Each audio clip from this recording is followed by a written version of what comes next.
Ibu bapak, saudari-saudara, sobat Komsos yang terkasih dalam Kristus, selamat berjumpa kembali dengan Renungan Minggu Komsos Gereja Santa Maria Immaculata Paroki Tarakan.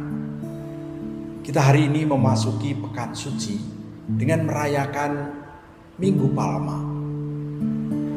Bacaan Injil yang akan kita renungkan pada awal perarakan diambil dari Injil Lukas bab 19 ayat 28 sampai dengan 40, dan dalam kisah sengsara akan kita dengarkan kutipan dari Lukas 22 ayat 14 sampai dengan 23 ayat 56.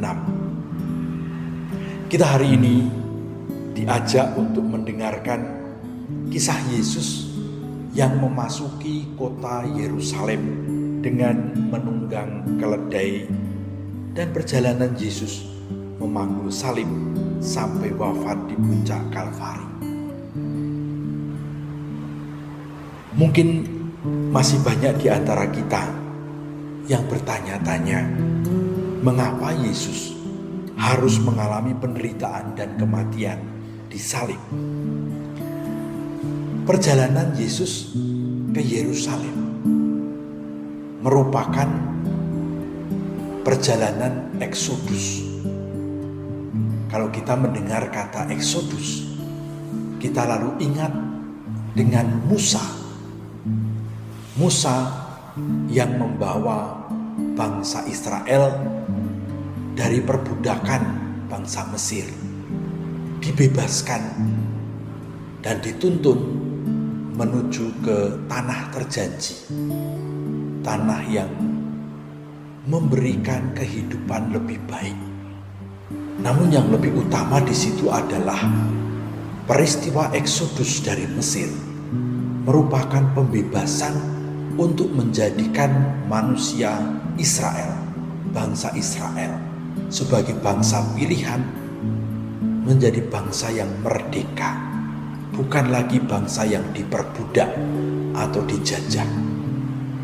Yesus melakukan eksodus, mengadakan perjalanan masuk ke dalam kota Yerusalem.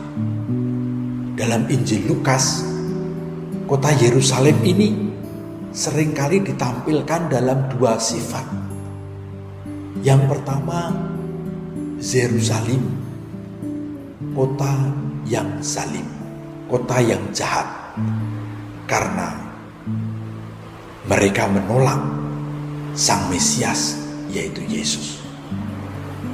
Yang kedua, sering juga ditampilkan sebagai Yerusalema atau kota Shalom. Yerusalema ini menunjukkan bahwa Yerusalem adalah kota damai, kota yang membahagiakan, kota yang mendatangkan rahmat Allah. Dan ketika Yesus masuk ke kota Yerusalem, dia tampil sebagai Raja Damai. Dia melaksanakan apa yang dinubuatkan oleh Nabi Zakaria.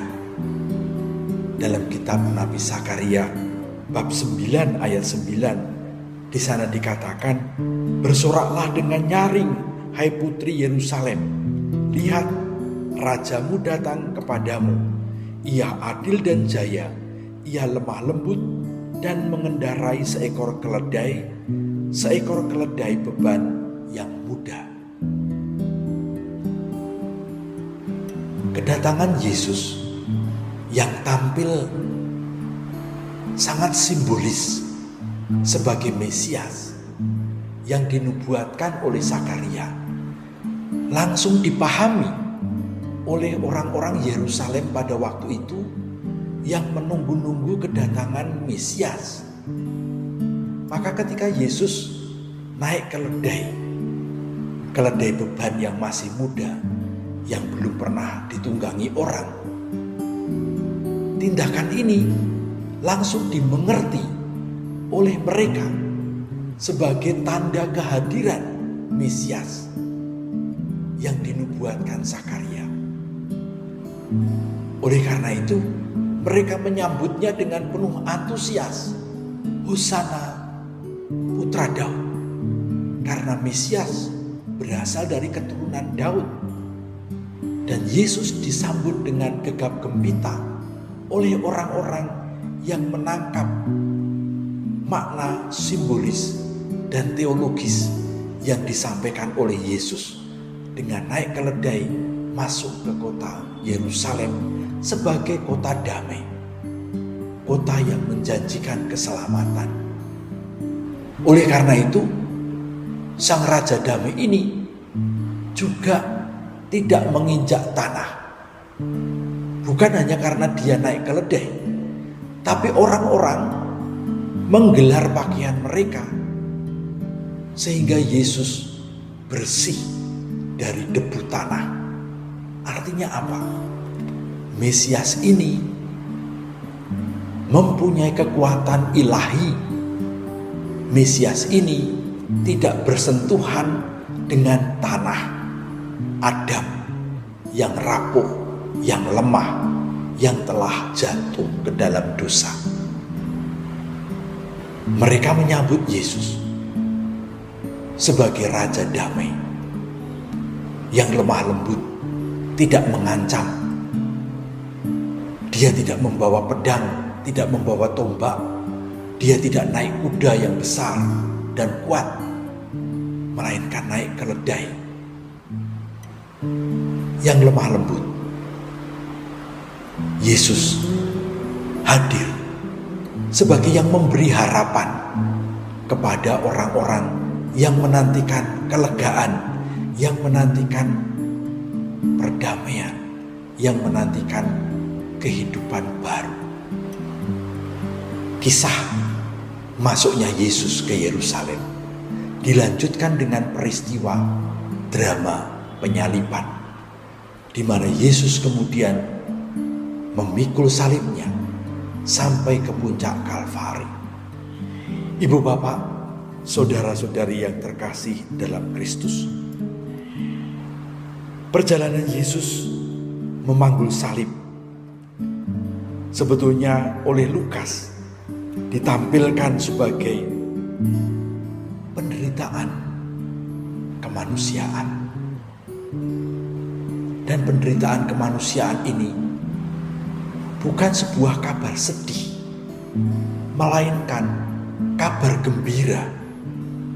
Injil adalah kabar gembira. Kita mesti menerimanya juga dengan gembira. Tapi kenapa atau bagaimana mungkin berhadapan dengan peristiwa penyaliban, penderitaan dan kematian yang mendatangkan kesedihan, kita bergembira? Karena Lukas sebetulnya di dalam Injil ini ingin menampilkan kesaksian manusia di hadapan Tuhan. Agak aneh ya, kesaksian manusia di hadapan Tuhan.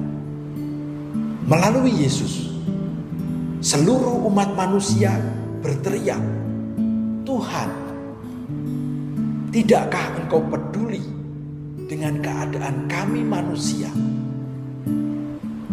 yang tidak lagi mempunyai wajah manusia? Kami ditindas oleh sesama kami. Kami dianiaya oleh sesama kami. Wajah kami tidak lagi mampu menampakkan kemuliaan yang telah Kau gambarkan pada diri kami." Maka Yesus ketika disalib, dia berteriak, "Eloi, Eloi, lama sabachthani?" "Allahku, ya Allahku, mengapa Engkau meninggalkan aku?" Ini semua adalah teriakan umat manusia yang tertindas oleh kekerasan dosa, kekerasan hati sesamanya. Dan Yesus meneriakkan suara umat manusia kepada Tuhan. nanti pada waktu Paskah kita akan mendengar jawaban Tuhan. Teriakan manusia dari salib ini akhirnya seperti menyadarkan Tuhan bahwa manusia harus ditolong. Tuhan harus mengulurkan tangannya untuk menyatakan bahwa manusia Dia cintai dengan cinta yang tanpa batas. Maka kebangkitan adalah bukti tindakan Tuhan yang menyelamatkan manusia dari keterpurukan. Itulah kabar gembira yang kita rayakan pada Minggu Palma ini. Dengan merenungkan kisah sengsara Yesus, kita sebetulnya merenungkan kisah sengsara kita masing-masing, salib kita masing-masing, duka cita kita masing-masing, dan juga teriakan kita masing-masing kepada Allah untuk memohon rahmat belas kasih-Nya.